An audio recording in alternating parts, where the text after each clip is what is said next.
Vamos a ver. Así.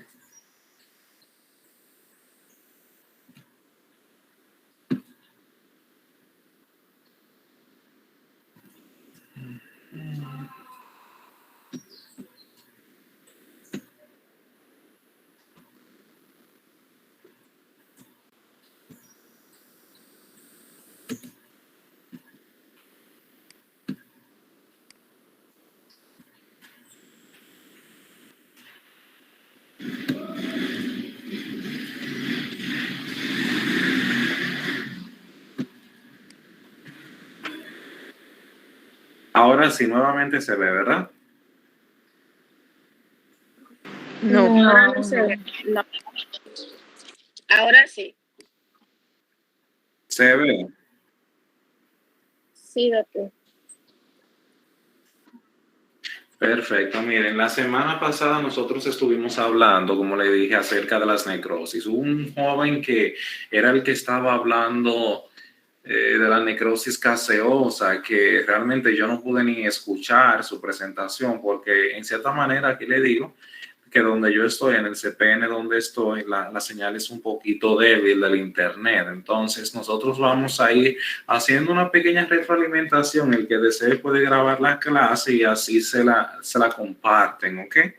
Entonces, la semana pasada estuvimos hablando acerca de necrosis. Dijimos que la necrosis no es una muerte celular programada, sino es una muerte celular que ocurre mayormente por ciertos factores externos que la van a provocar. Entonces, déjenme ver si esto se cambia aquí.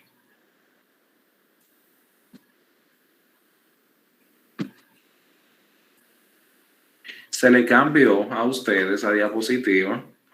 Sí, Sí. doctor. Perfecto. Dígame.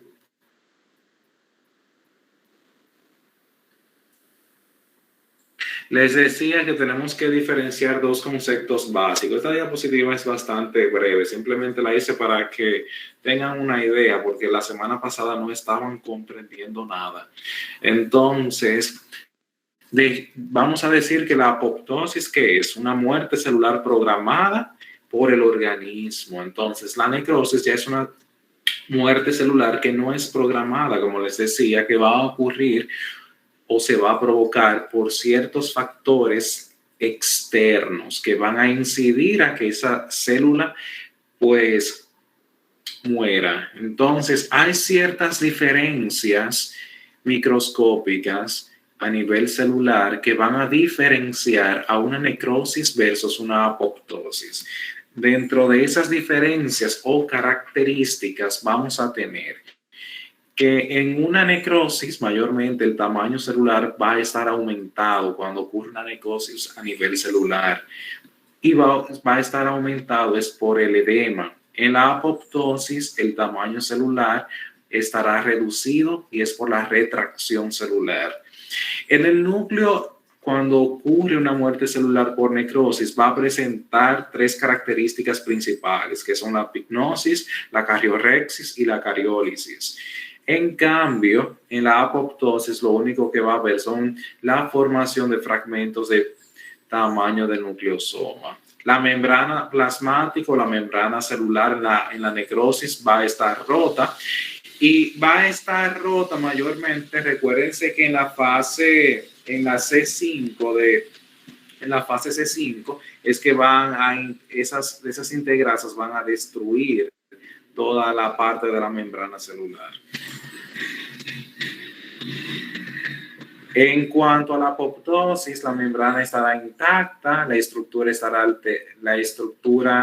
alterada, en especialmente la orientación o la distribución de los lípidos. El contenido celular va a estar en la necrosis, pues se va a dar una digestión enzimática que puede salir la célula y en cuanto a la apoptosis estará intacto, pero sí pueden liberarse ciertos tipos de cuerpos apoptósicos.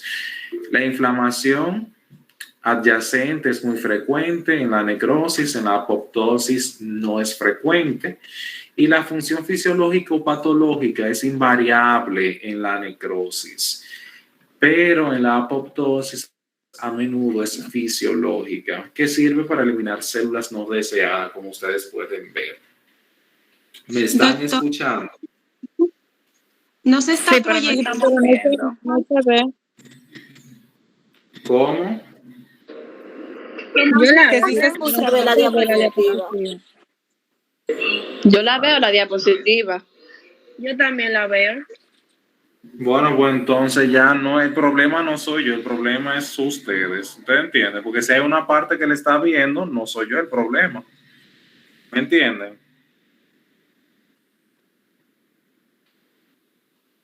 Entonces, como les decía, esas son las características que vamos a diferenciar principalmente una necrosis de una apoptosis. Estuvimos hablando la semana pasada de un tipo de necrosis, que es la necrosis coagulativa. ¿Me están escuchando? Sí, doctor. Entonces, la persona que expuso la necrosis coagulativa ya está aquí en el foro. No, doctor, él está en otra clase. Ok. ¿Alguien me puede decir qué es una necrosis coagulativa?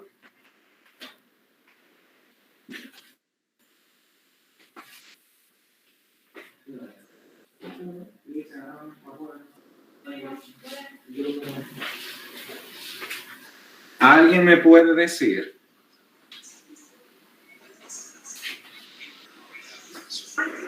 Bueno, según lo que yo entendí, la necrosis coagulativa es aquella que se da por formación de o muerte de vasos sanguíneos.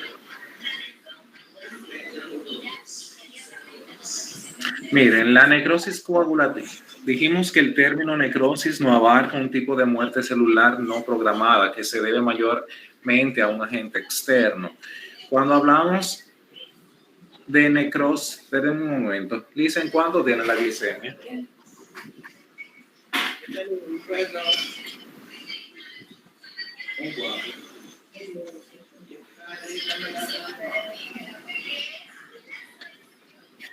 Les decía que es una muerte que se debe a factores externos. Cuando hablamos de necrosis coagulativa, el término siempre va a ser un poquito de referencia a un tipo de necrosis que se va a presentar en lugares donde haya un gran contenido de proteínas. Esas proteínas lo que van a hacer es que se van a desnaturalizar y se va a formar entonces el área necrótica. Como les decía la semana pasada, la necrosis coagulativa tiene ciertos cambios. 302.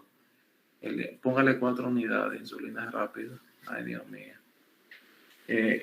Como les decía, la necrosis coagulativa se va a diferenciar en ciertas características de la necrosis coagulativa que forma la necrosis caseosa. Entonces vamos a ir detallándola, por eso se la escribí, porque la semana pasada no estaban entendiendo. ¿Están viendo la presentación? Sí, doctor. Sí, doctor. Entonces, ¿cuáles son los hallazgos microscópicos que vamos a observar en una necrosis coagulativa? Que es la típica necrosis que se presenta a nivel del músculo cardíaco en el infarto agudo al miocardio. Entonces, van a existir ciertos tipos de hallazgos. Cuando se presenta esa necrosis coagulativa, ya sea por un émbolo que se adhiere a alguna de las ramas de las arterias coronarias, va a presentar, y esa área se necrosa por isquemia, esos hallazgos microscópicos van a presentar ciertas características. En primer lugar, es que los miocardiocitos van a preservar su arquitectura celular. Lo preservan, pero existe una pérdida de sus núcleos. Tengan eso pendiente. En la necrosis coagulativa existe que se conservan los contornos celulares o la arquitectura celular, pero se pierden los núcleos de las células afectadas. También esa área que se va a afectar va a sufrir una sustitución tisular, el área donde está el área de necrosis, y esa sustitución tisular va a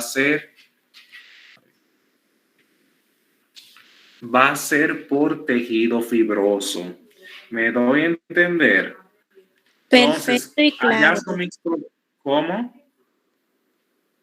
Que perfecto y claro se entendió. Exacto. Entonces, ¿cuáles son los principales hallazgos que vamos a ver? Se va a conservar la arquitectura tisular, va a haber pérdida de núcleos, pérdida de los detalles celulares, se conservan los contornos celulares, que cuando yo me refiero a contornos celulares es lo mismo que la arquitectura celular, pero habrá una sustitución tisular. Por ejemplo, voy a poner la imagen anterior. Miren, esta, no sé si se señala con el puntero, si lo están viendo lo que estoy señalando. Toda esta área que yo estoy indicando sufrió un infarto. Lo más probable que fue un infarto de tipo embólico producido por una embolia que conllevó a un área de isquemia a nivel del músculo cardíaco. Entonces, toda esta área que ustedes ven con un color rojo pardo, posteriormente va a ser sustituida por un tejido de tipo fibroso, que es el tejido que va a reemplazar la necrosis de tipo coagulativa. Entonces, esas son las principales características. La necrosis coagulativa se puede presentar a nivel del músculo cardíaco, a nivel de los riñones, en muchísimos lugares, ¿ok? Y es la típica del infarto agudo al miocardio. Ahora bien, yo sí necesito que la persona que expuso nos aclare una pequeña duda, y es por qué la necrosis coagulativa no se presenta a nivel cerebral, o está abierta a cualquiera que desee participar, que tenga alguna idea. Vamos a ver.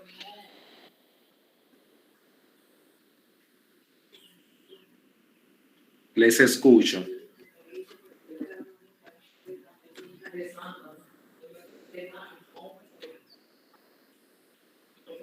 ¿Me están escuchando? Sí, doctor. Sí, doctor. Entonces, Yo no escuché ¿alguna ahí, idea? doctor. Hágame el favor y repita. ¿Por qué la necrosis coagulativa no se presenta a nivel cerebral? ¿Alguien tiene una idea? Doctor, entonces, no es para responder eso, pero entonces me queda una duda, porque en la exposición anterior, Elvis, el que le tocó exponer, él presentó una necrosis coagulativa, una imagen, si no mal recuerdo, de un corte a nivel cerebral. Lo que No, pasa no, es que Elvis explicó fue la espérense. necrosis gaseosa. No. No, necrosis gaseosa me tocó a mí. Yo estoy preguntando por qué la necrosis coagulativa no se presenta a nivel cerebral. El joven que hizo la presentación, que fue, si no me equivoco, fue Alex Castillo, él mostró una imagen, fue un corte coronal de un paciente que sufrió, sí, un tipo de necrosis a nivel cerebral, pero fue la necrosis de tipo licuefactiva, entonces no la necrosis coagulativa. La pregunta que yo estoy haciendo en base a lo que le dije al principio de esta charla es que la necrosis de tipo coagulativa se presenta mayormente en lugares donde hay una gran cantidad de proteínas, que lo que va a hacer es una desnaturalización de las proteínas, y en base a eso yo estoy preguntando por qué a nivel cerebral no se presenta la necrosis de tipo coagulativa. Si alguien puede aclararme o tiene una idea. Entonces, según lo que usted acaba de decir, sería porque en el cerebro hay el tejido cerebral es bajo en proteínas, por eso no se da. Pero entonces, bajo en proteína y rico en qué?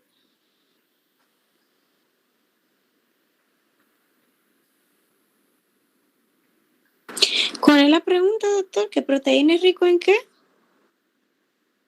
Si tienen que estar atentos, corazón. Le decía, la compañera dijo, si el cerebro tiene un bajo contenido proteico, entonces es rico en qué otro tipo de material.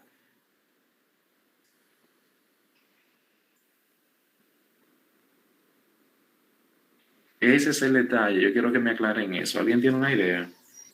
No tiene que ser exactamente eso, pero sí voy a tomar en cuenta la participación. Le estoy diciendo simplemente lo que ustedes piensen, no se limiten.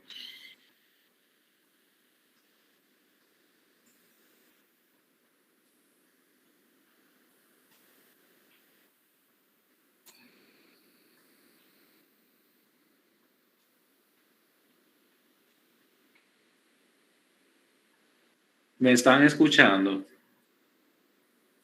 Sí, doctor. Estoy en espera.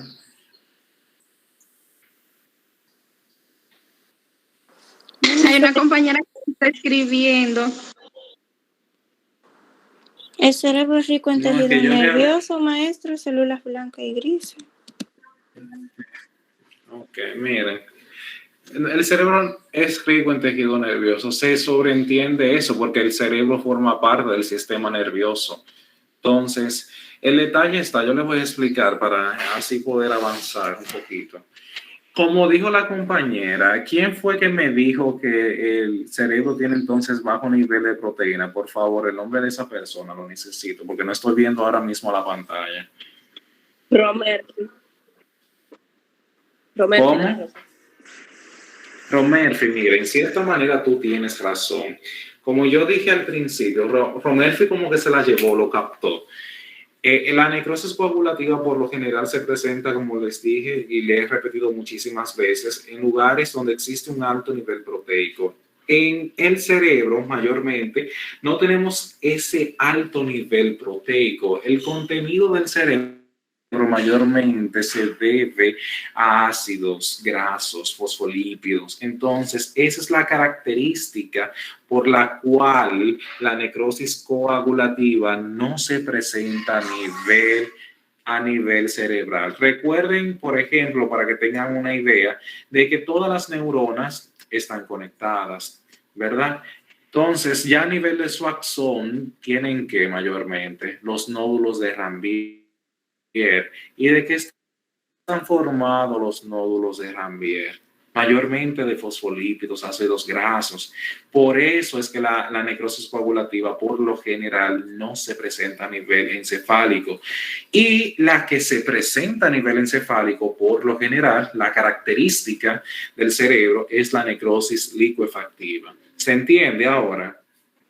Sí, doctor, perfecto. Ahora Sí. Entonces, sabiendo eso, vamos a hablar ahora brevemente de la necrosis licuefactiva, que fue la que Alex estuvo comentando. Entonces, miren, como se dijo la semana pasada, la necrosis licuefactiva lo que va a hacer es una fluidificación del tejido donde se presenta. Este tipo de necrosis es muy característica del cerebro, del sistema nervioso, pero no del periférico, valga la redundancia, donde el área que se va a afectar se va a transformar en una masa viscosa, líquida viscosa, por diversas enzimas que en ella influyen. Entonces, mayormente, cuando ustedes escuchen, que le dio, que es un paciente tuvo un evento vasculocerebral de tipo embólico, que le produce una isquemia, ya sea en el lóbulo parietal o en el lóbulo frontal, etcétera, etcétera. Esa área del evento cardiovascular, del infarto cerebral, siempre va a producir un tipo de necrosis licuefactiva, para que tengan eso pendiente. Es la necrosis característica que se presenta a nivel del cerebro. Es parte del sistema nervioso, pero no se presenta por lo regular en el sistema nervioso periférico. Entonces, la necrosis licuefactiva, como estuvimos comentando la semana pasada, alrededor de ella siempre habrá un área de penumbra isquémica cuando se presenta a nivel cerebral. Entonces, ¿alguien recuerda qué es un área de penumbra isquémica? Sí, doctor. Dígame. Se habló de que tiene un color característico, como un poquito rojo rosado, tirando a rosado. Es en un área focalizada, se puede ver bien en cortes. Decimos que, recuerden que yo les dije que el área de penumbra isquémica es, ok, tiene sus colores característicos, como yo les describí, pero lo idóneo aquí es que sepan que el área de penumbra isquémica es el área que va a bordear, recuerden eso, por favor, el área de penumbra isquémica es el área que siempre va a estar bordeando el área de penumbra isquémica y que se toma en consideración, como yo les dije, para incluso hasta para el tipo de solución que uno va a colocar a un paciente que ha sufrido un evento cardiovascular, ¿ok? No simplemente el color, sino el área que bordea. ¿Me voy a entender ahora? Entonces, tiene ciertos tipos de hallazgos anatomopatológicos, la necrosis licuefactiva, que son la fluidificación del tejido, que va a provocar una masa de tipo viscosa líquida, como si fuese una gelatina, y mayormente suele ser o suele tener un color amarillento de consistencia pastosa. Me van a dar por lo menos 2 minutos y ahora regreso, que tengo un paciente, disculpen, denme 2 minutos.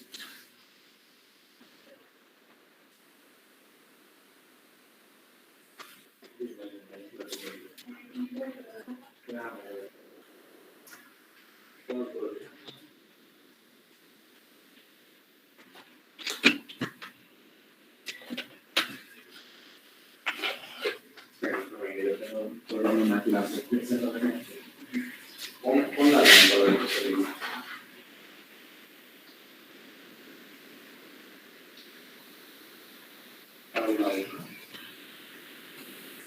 No tiene que subirme la verdad. ¿Tú sobre la amigdalina? ¿Tú sobre la amigdalina? ¿Puedo que te inyectan en la garganta?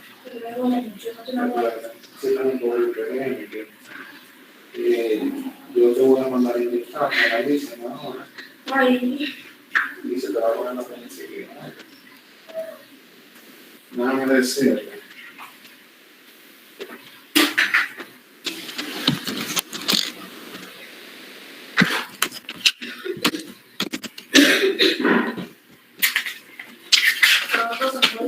Sí, ya se le va por eso por la faringoamigdalitis.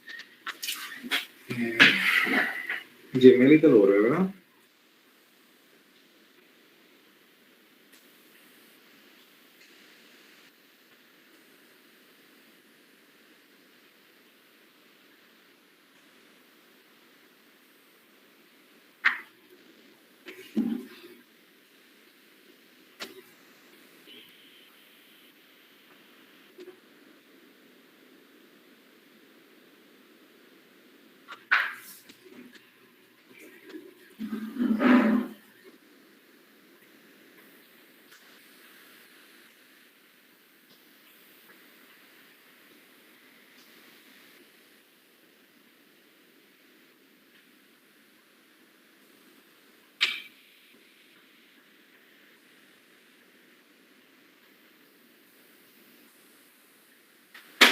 ¿Verdad, Jimmy?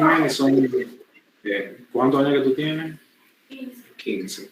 Perfecto. Entonces, mira, Jimmy, se te va a colocar la penicilina gebesantínica, 1.2 millones, se te va a colocar. Y con eso te va a mejorar los días, ¿verdad? No, por eso por la sanidad que está un poco. Mándame eso mañana.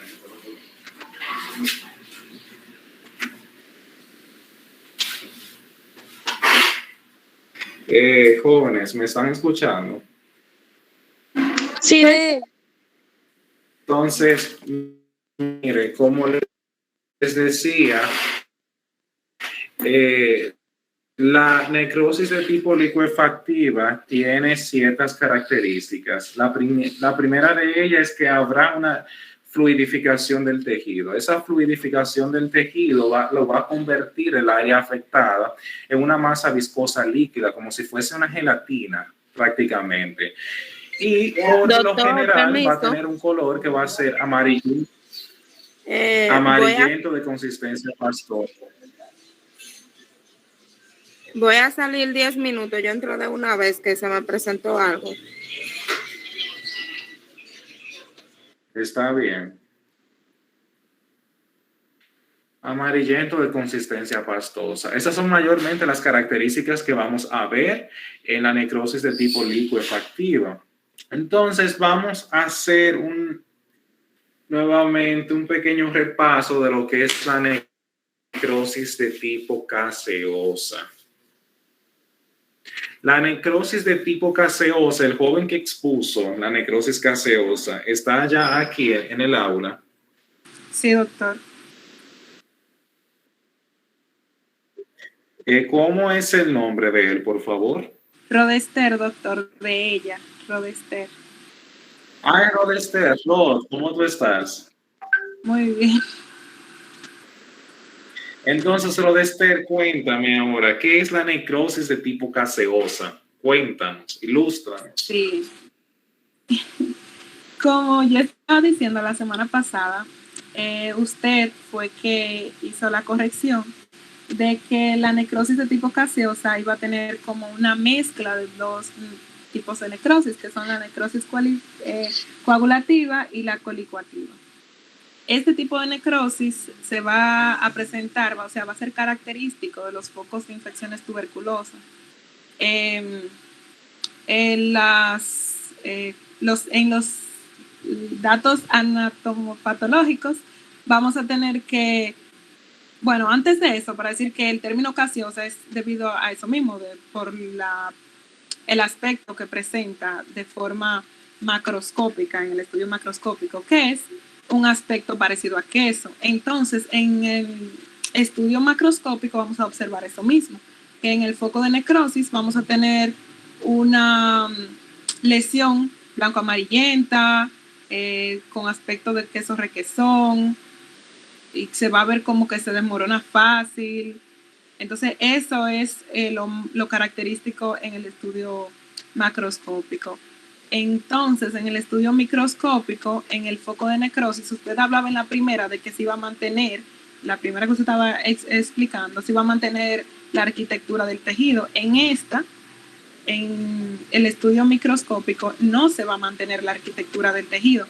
Se va a ver una acumulación de células de formas fragmentadas, lisas, que va a tener un aspecto granular, que también eso es otra de las características principales, que es que vamos a observar el foco necrótico liso, pero aparte de esto, va a ser un color rosado intenso, porque este foco de necrosis tiene bastante afinidad con lo que es la eosina. Entonces, vamos a ver eso. Un foco necrótico liso, amorfo, y con una tinción rosa intensa. No sé si Exactamente. Miren, es como Rodester acaba de decir, parece que estudiaron ahora. La necrosis caseosa se va a formar. Yo quiero decir algo de la necrosis caseosa. Denme un momento, miren, déjenme explicarles y ya luego yo quiero solamente en este momento llamar a los expositores, ¿ok? ¿Es una pregunta o un aporte? Si son preguntas, con gusto. Vamos a ver. Que lo más característico en esta necrosis, doctor, dígame. Que lo más característico en esta necrosis es que en imagen se va a ver en forma de queso, va a tener un color blanquecino pardo. Vamos a pensar que tenemos un queso enfrente. Ok, miren, como les decía, sí, muy buena participación. Ya yo voy a explicar eso del por qué. Como les decía, la necrosis desde la semana pasada, la necrosis caseosa va a estar formada por dos tipos de necrosis, que es la necrosis de tipo coagulativa y la necrosis de tipo licuefactiva. Pero en ellas, ninguna de las dos se va a presentar de manera completa, porque imagínense, si es una necrosis de tipo licuefactivo y se presenta, ¿qué pasa? Dicen.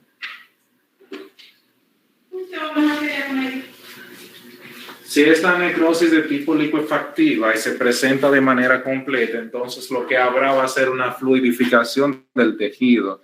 Si es una necrosis de tipo coagulativa, lo que va a haber es una desnaturalización, si se presenta de manera completa, lo que habrá es una desnaturalización total del parénquima donde esté afectado. Entonces, ambas se presentan de manera incompleta y al presentarse de manera incompleta tienen ciertas características. Es la necrosis muy patognomónica de lo que es la tuberculosis. Sí. Ahora, ¿por qué usted dicen que se parece al queso? Bueno, el término real es caseum. Es blanca como el caseum, porque el foco que donde se presenta va a tomar ese color como si fuera blanco, amarillento, y es por el término es caseum, no queso, ¿ok? Entonces, miren, ¿qué vamos a ver? Yo se lo resumí así para no complicarse. Los hallazgos anatomopatológicos que vamos a encontrar, la necrosis coagulativa que conforma la necrosis caseosa, el principal hallazgo es que no se van a conservar los contornos celulares, no se preserva la arquitectura celular, pero sí se va a preservar los núcleos de la célula. Entonces, esto va en contraposición con la necrosis coagulativa que se presenta a nivel cardíaco, a nivel renal, que en esa no se conservan los contornos, pero sí hay una pérdida de los núcleos. ¿Me están entendiendo, chicos? Sí, doctor. Sí, En contraposición con la licuefactiva si se presenta, se presenta de manera completa. Entonces, a nivel de la necrosis caseosa, la necrosis licuefactiva que forma parte de ella, cuando se presenta, valga la redundancia, de manera incompleta. Entonces, esa combinación de esa necrosis licuefactiva incompleta más una desnaturalización incompleta de las proteínas por parte de la necrosis coagulativa que forma la necrosis caseosa es lo que le va a dar esa característica al área que se afecte de granuloma, esa que tiene esa consistencia de manera irregular. Eso es lo característico. ¿Me doy a entender? Ahora, chicos. sí. Exactamente. Entonces, miren, esto es una imagen de un paciente que tuvo tuberculosis, donde vemos esa área blanquecina, blanca amarillenta, todo eso es caseo. Entonces, ahí se presentó el área de necrosis y posteriormente, va para ir introduciéndole también la tuberculosis cuando la vemos. Cuando se presenta un área de necrosis, fíjense que ustedes ven toda esa área de color amarillenta. Ahí se está contenido, ahí es que está el foco de necrosis. Posteriormente a ese foco de necrosis, las células de polvo, que son los macrófagos a nivel pulmonar, van a fagocitar toda esa área y van a dejar esa área simplemente así vacía. Y cuando esas células de polvo fagocitan toda el área de necrosis caseosa, lo que van a formar son las cavernas.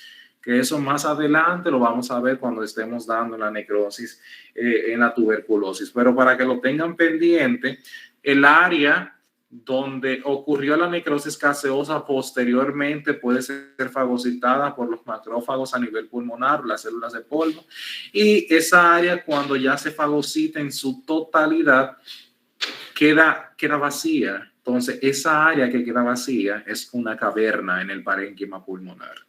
¿Se entiende? Sí. Sí, doctor. Perfecto. Entonces, vamos ahora a puntualizar ciertos detalles de lo que es la necrosis de tipo grasa. La persona que iba a hablar la semana pasada de la necrosis grasa se encuentra en el aula. Sí, doctor.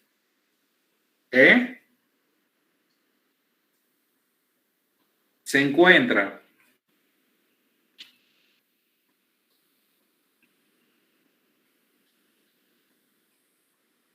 ¿Me escuchan ahora? Yo escuché que sí. Ella dijo que Entonces, la persona, por favor, ilústrenos, ¿qué es una necrosis de tipo grasa? Por favor. Ok, esta también se llama esteatonecrosis. Es un área focal de destrucción de la grasa que está típicamente producida por la liberación de lipasas pancreáticas activadas hacia el interior del páncreas y de la cavidad peritoneal. Ella va a afectar específicamente al tejido adiposo, comúnmente por pancreatitis o traumatismo. Las características de este tipo de necrosis están determinadas por la presencia de triglicéridos en el tejido adiposo. Entonces, el proceso comienza cuando enzimas digestivas que normalmente se encuentran solamente en los conductos pancreáticos y en el intestino, estas son liberadas desde las células acinares pancreáticas dañadas hacia el espacio extracelular. Entonces, las fosfolipasas y las proteasas atacan la membrana citoplasmática de los adipocitos, liberando los triglicéridos almacenados en estas células. La lipasa pancreática entonces hidroliza a los triglicéridos produciendo ácidos grasos libres, los que precipitan como sales de calcio en el proceso llamado saponificación. Entonces, macroscópicamente, profe, ¿usted va a poner una imagen? No, ahora mismo no, pero no me quiten la presentación porque ustedes saben que el internet aquí no es fácil. Yo sí voy a explicar el porqué de las sales de calcio. Bueno, pues entonces podría mandárselas al grupo, ¿verdad? Cuando yo termine. Podría mandársela también al grupo para que las vean las imágenes macroscópicas y microscópicamente.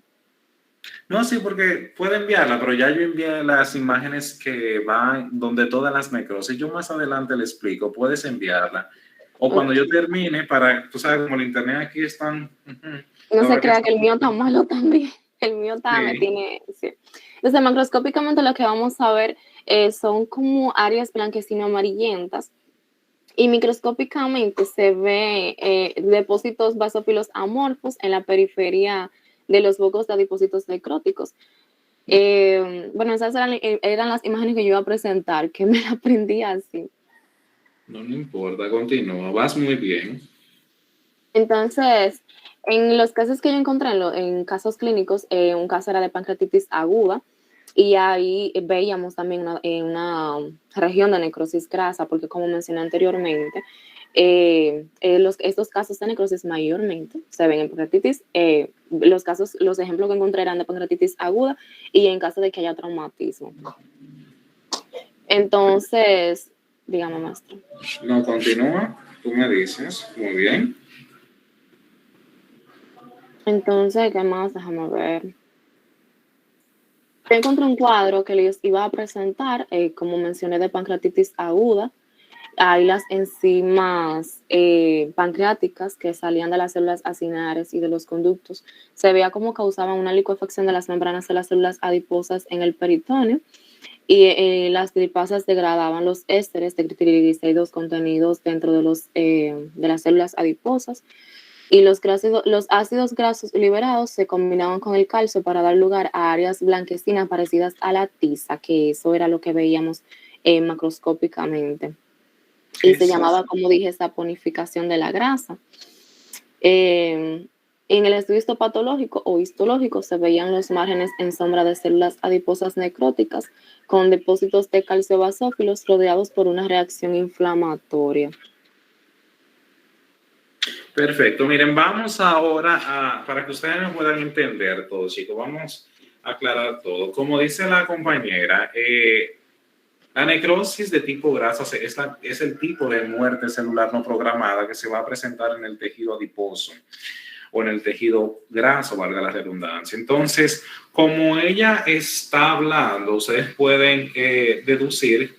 Ella dice que hay una que se presenta por enzimas pancreáticas que salen a la luz, ya sea por un otro trauma, y van a saponificar los ácidos grasos. Entonces, también, aparte de esa, la necrosis de tipo grasa se puede deber a algunos traumas, por lo que podemos clasificarla en dos tipos, de manera a grosso modo, para que me entiendan, que es la necrosis grasa de tipo enzimática, que es a la que ella hace referencia, y la necrosis grasa de tipo traumática. Entonces, ¿cuál es la característica así esencial en la necrosis enzimática? Como ella dice, diversas enzimas van a salir, enzimas digestivas que van a influir en el proceso de saponificación. La saponificación, para que entiendan, se utiliza mucho, es un procedimiento que se utiliza bastante en el proceso de hacer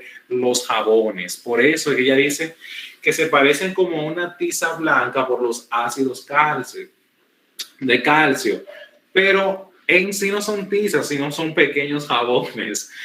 Es lo característico. Para que tengan una idea de qué color es el epiplón, vamos a aterrizarlo. El epiplón mayor.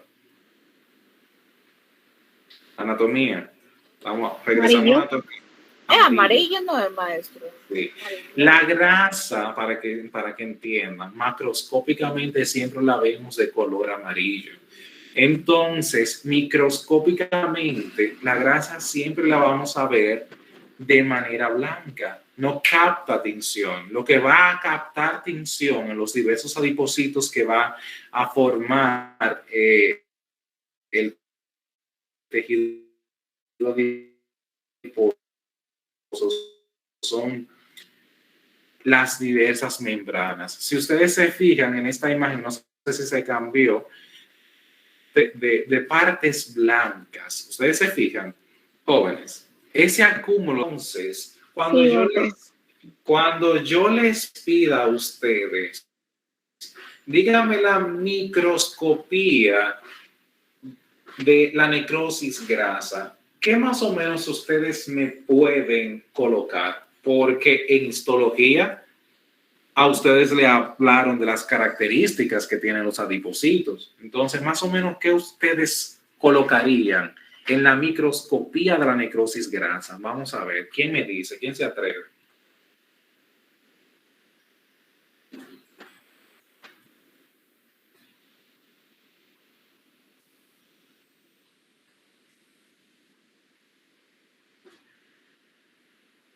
Nadie.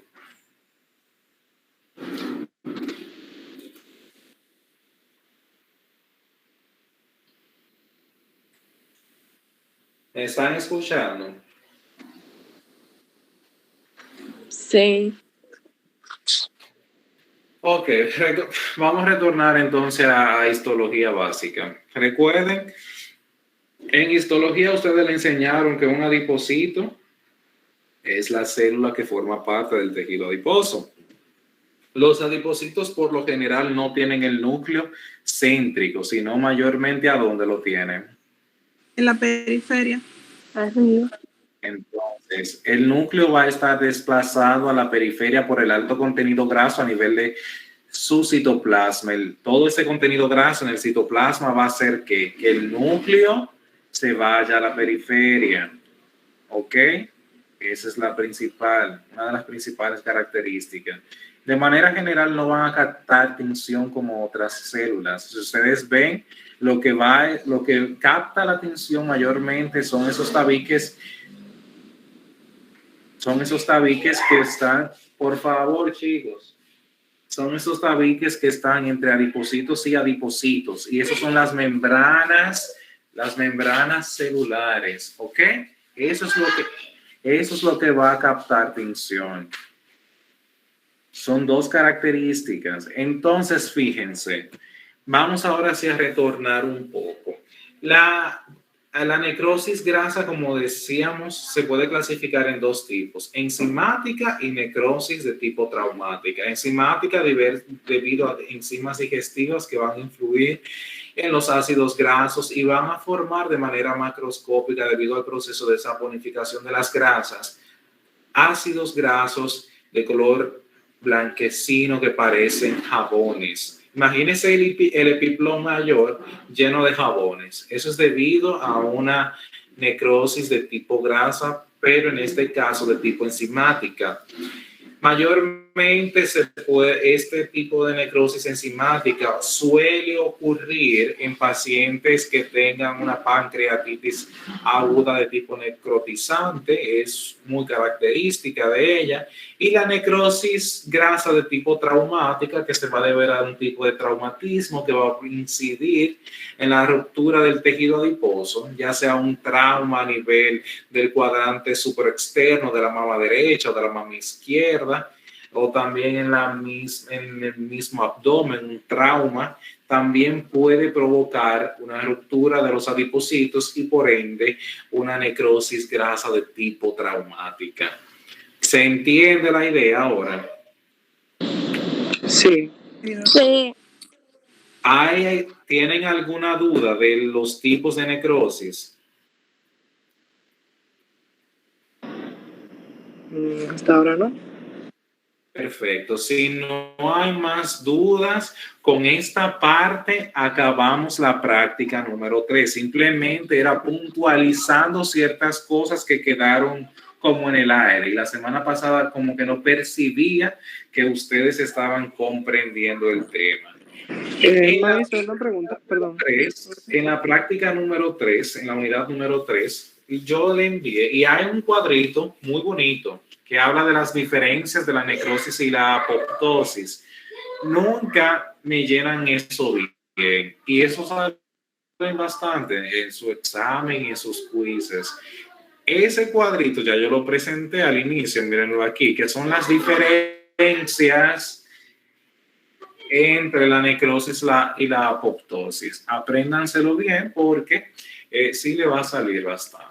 Entonces, vamos a dar lugar ahora, si no hay dudas, a la práctica número 2. O si tienen una duda, es el momento en lo que yo presento la práctica número 2. ¿Me puede escuchar? Sí, dígame. Yo fui que le estuve hablando la semana pasada. Sí, le estuve hablando la semana pasada sobre la necrosis licuefactiva. No sé si usted necesita que yo puntualice algunos puntos, valga la redundancia, de ese tipo de necrosis. Ya como que vi que de los demás... Realmente... No, continúe, disculpa. No, está bien ya, solo hará eso. No, que los demás estaban puntualizando, ¿verdad? Ajá, como que estábamos recapitulando de lo que usted dijo como que faltaba, que no se mencionó en la otra clase. No, puedes hacerlo, Elvis, claro, si tú puedes recapitular, cuéntanos. ¿Qué te acuerdas de la necrosis de tipo licuefactiva antes de iniciar la práctica número 2? Ajá, de manera, en resumen, como usted muy bien explicó, lo que tenemos que tener pendiente cuando hablemos de la necrosis licuefactiva es que esta generalmente se va a describir en infecciones de tipo bacterianos o también en ocasiones por infecciones micóticas focales. Esto porque los microbios van a estimular a la acumulación de las células inflamatorias y entonces las enzimas que van a estar en el interior de los leucocitos, que son los primeros que van a contrarrestar en ese tipo de infección, van a digerir entonces, o sea, licuar el tejido. Entonces, sea cual sea la patogenia que ha causado este tipo de necrosis, las células muertas se van a digerir por completo. Entonces, el tejido va a quedar transformado en una masa líquida, viscosa líquida, como la habíamos visto macroscópicamente. Y entonces, al final, el resto de lo que quedó de esta licuefacción, entonces, esto va a ser digerido y se elimina por los fagocitos, como usted había mencionado. Entonces, si el proceso se inicia con una inflamación aguda, o sea, si se asocia el inicio de este proceso con una inflamación aguda, como por ejemplo en las infecciones bacterianas, con frecuencia entonces el tejido va a adoptar un aspecto cremoso y entonces se va a conocer como lo que normalmente vemos como pus. Ya mencioné, entonces, ahí vemos que eso se presenta macroscópicamente y microscópicamente. Vamos a ver una presencia de abundante tristus celular, un infiltrado inflamatorio que va a ser mixto y abundante. Las células necróticas, vamos a ver un aumento de eosinofilia y el tejido en general como que va a estar deshilachado. Eso sería como la idea general del tema.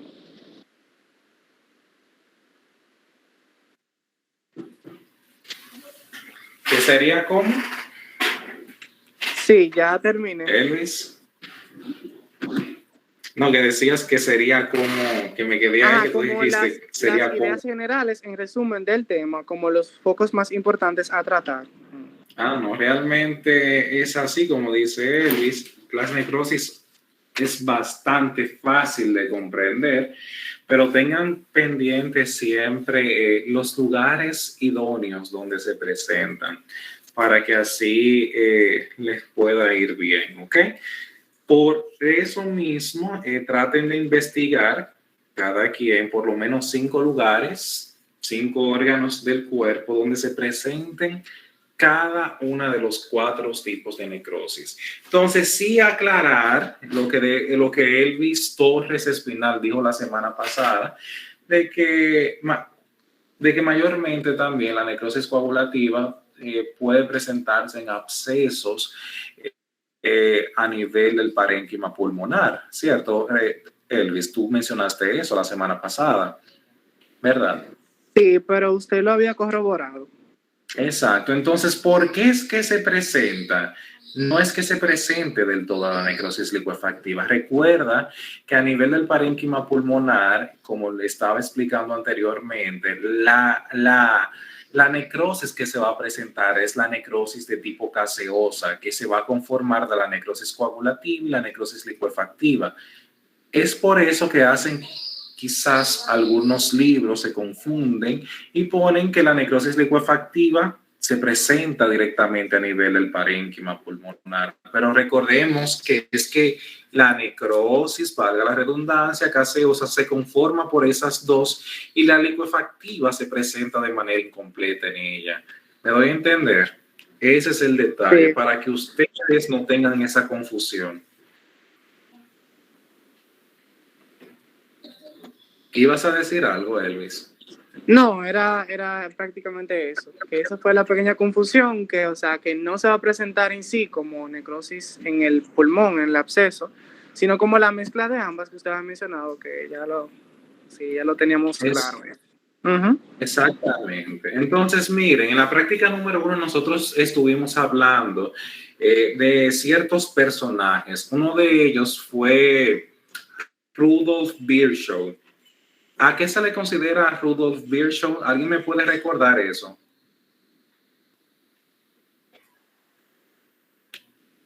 ¿Quién es el padre de la anatomía patológica moderna? ¿Quién es el pionero de la anatomía patológica? ¿Alguien recuerda? Sí. Si no me Vamos a ver, Dalkiri Martínez. El padre de la anatomía patológica moderna es Rudolf Virchow.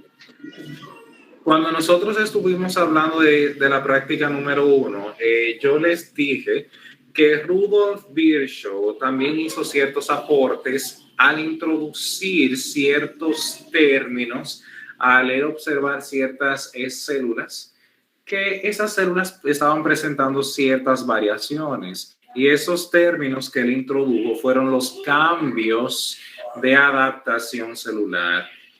Nosotros vamos ahora a hablar de enfermedades que son productos de cambios de adaptación celular. Déjenme un momento.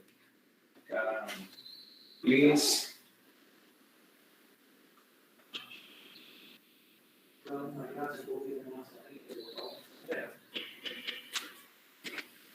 Que son productos de cambios de adaptación celular.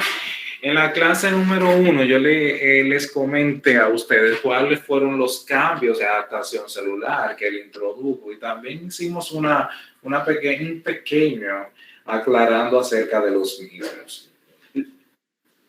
Entonces, vamos a ver, ¿quién recuerda que es hipertrofia, hiperplasia, metaplasia y qué es atrofia?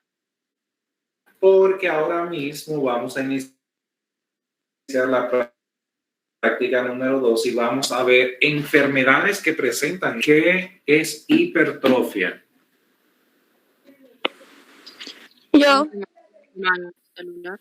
Ay, perdón. Vamos a ver Loani Enríquez Castillo. Directo. Entonces, hipertrofia es el incremento en el tamaño celular, la hiperplasia es el incremento en el número de células y la metaplasia es el cambio del tipo celular. ¿Y qué es atrofia? La disminución del tamaño. ¿Cómo? La disminución del tamaño celular. Entonces, miren, es como Loani lo explicó de manera breve y muy sucinta. Una hipertrofia no es más que el tamaño de un tejido muscular debido al aumento de su contenido protoplasmático. Eso es hipertrofia. Entonces, hiperplasia también es el aumento del tejido muscular debido al número de replicación celular, más no al número o al contenido protoplasmático de sus células. ¿Ok? Entonces, la hiperplasia lo que va a hacer es un aumento de diversas células en ese tejido. Por eso es que va a aumentar de tamaño. No porque una célula se hinchó, ganó contenido protoplasmático, sino porque aumentó la replicación en ese determinado lugar. Esa es la diferencia entre hiperplasia e hipertrofia. Ahora bien, la atrofia es todo lo contrario. La atrofia es la disminución de un tejido celular, obviamente, por la disminución de su contenido protoplasmático. Y la metaplasia no hace referencia a la sustitución de un tejido maduro por otro tejido maduro en el cuerpo. Que valga la redundancia, vamos a ver una enfermedad que es una metaplasia, se le considera una metaplasia en la práctica número 2, que es el esófago de Barrett. Entonces, esos 4 conceptos también fueron introducidos en la práctica clínica por el padre de la anatomía patológica moderna, que tienen que tener pendiente. Los cambios de adaptación celular no son lesiones malignas, son lesiones que el cuerpo se adapta para evitar que ocurra una lesión preneoplásica. ¿Me doy a entender? sí. Entonces, también se han introducido ciertos términos que nos diferencian los cambios de adaptación celular de una lesión preneoplásica. Lesiones preneoplásicas tenemos la displasia. ¿Alguien sabe qué es una displasia?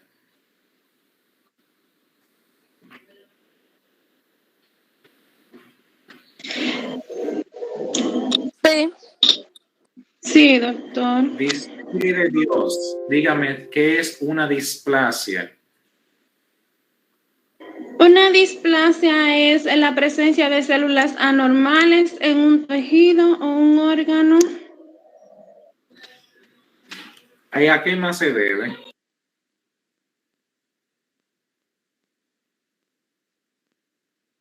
Aquí yo me lo aprendí a decir eso mismo. Otra persona más, por favor. Yo, la displasia no es más que Diga. una Sí, no es más díganos, que una Dalkiri. alteración a nivel de la célula que va a producir una mitosis atípica. Es una alteración a nivel de material genético que va a producir una mitosis atípica de la célula con una proliferación atípica. La mayoría de los cánceres se encuentra precedido por una lesión precancerosa. Esa lesión precancerosa es un 99% de los casos.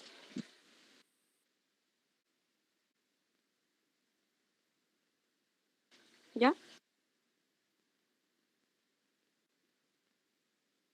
Exactamente, como Dalquiris no hace referencia. Miren, la displasia se refiere a esa lesión preneoplásica que va a producir alteraciones a nivel del material genético, ya sea el ARN o el ARN de la célula, que va a producir en la área donde esté afectada diversas mitosis atípicas, células anormales, un núcleo bastante grande que tengan una pérdida de su polaridad, que sean células hipercromáticas. Todas esas características son características de células atípicas, células neoplásicas, y estuvo muy puntual. Entonces, lo que quiero que entiendan en este momento es que tenemos cuatro cambios de adaptación celular: hipertrofia, hiperplasia, atrofia y metaplasia, y una lesión premaligna que es la displasia, que siempre va a preceder a un carcinoma, independientemente de que sea un carcinoma in situ o un carcinoma invasor. Sabiendo esto, pues vamos a dar inicio a la práctica número. Miren, me llevo en base a literaturas. Ustedes me entienden, a nosotros los médicos se nos evalúa en base a literaturas. La metaplasia, por eso le voy a hacer este pequeño comentario. Hay muchos profesionales de la salud que la consideran una lesión premaligna, pero en cierta manera no lo es. Porque recuérdense que yo le dije, la metaplasia no es más que la sustitución de un tejido maduro por otro tejido maduro. Entonces, esa sustitución se va de... está constantemente lesionando ese tejido que se va a sustituir. Por esa situación, hay muchos profesionales de la salud que consideran a la metaplasia como una lesión preneoplásica. Más, sin embargo, nuestro libro de anatomía patológica de Robbins, Patología Moderna de Robbins, no la considera como tal. Ustedes me entienden, la considera un cambio de adaptación celular. Le hago el comentario por si escuchan por ahí, no, que la metaplasia es una lesión premaligna. Bueno, el libro es que habla, entonces el libro la considera como un cambio de adaptación, no una lesión preneoplásica. ¿Me entienden? Y con ese concepto es que nos vamos a quedar como un cambio de adaptación celular, más no una lesión premaligna. Entonces, en cambio, la displasia, sí. No, la displasia sí será y siempre será una lesión preneoplásica. Y tú vas a entender el por qué cuando explique la fisiopatología del esófago de Barrett. Vas a ver por qué. Entonces, sin más preámbulo, vamos a dar inicio a la práctica número 2. En la práctica, la diapositiva se está presentando. Sí. Sí.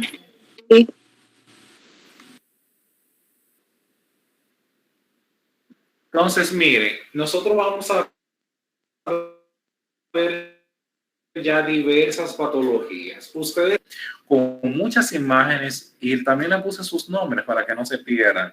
Todas esas imágenes son microscopías de enfermedades que nosotros vamos a tratar de la unidad número 1 a la unidad número 5. Deben de ir aprendiéndosela porque le van a salir en sus pises y también en su enfermedad, que es el esófago de Barrett. El esófago de Barrett cae dentro de los cambios de adaptación celular, específicamente a nivel de lo que es una metaplasia. Miren,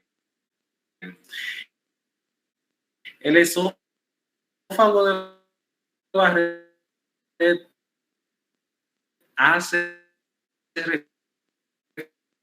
referencia a la sustitución del epitelio escamoso del esófago por el epitelio de tipo glandular, un epitelio maduro por otro. Y por lo regular se va a sustituir, como le hacía referencia hace unos minutos, porque el epitelio a que se va a sustituir, vale la redundancia, está expuesto a un agresor de manera constante.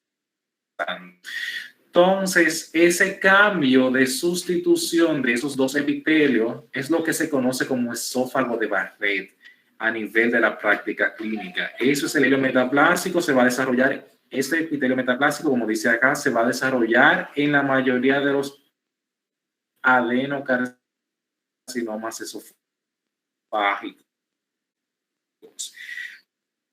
Entonces, en cada patología se le va a pedir a ustedes una microscopía y una macroscopía, como yo le hacía referencia.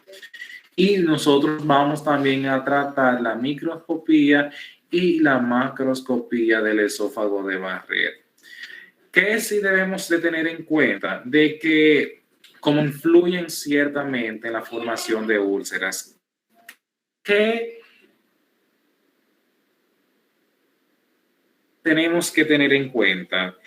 El esófago de Barrett en su patogenia va a tener un factor de riesgo. Recuerden que un factor de riesgo y una agente causal nunca y jamás van a ser lo mismo. Si es un agente causal, siempre que se presente lo va a producir. Si es un factor de riesgo que se presente de manera constante, a largo plazo lo va a producir. A corto plazo quizás lo produzca.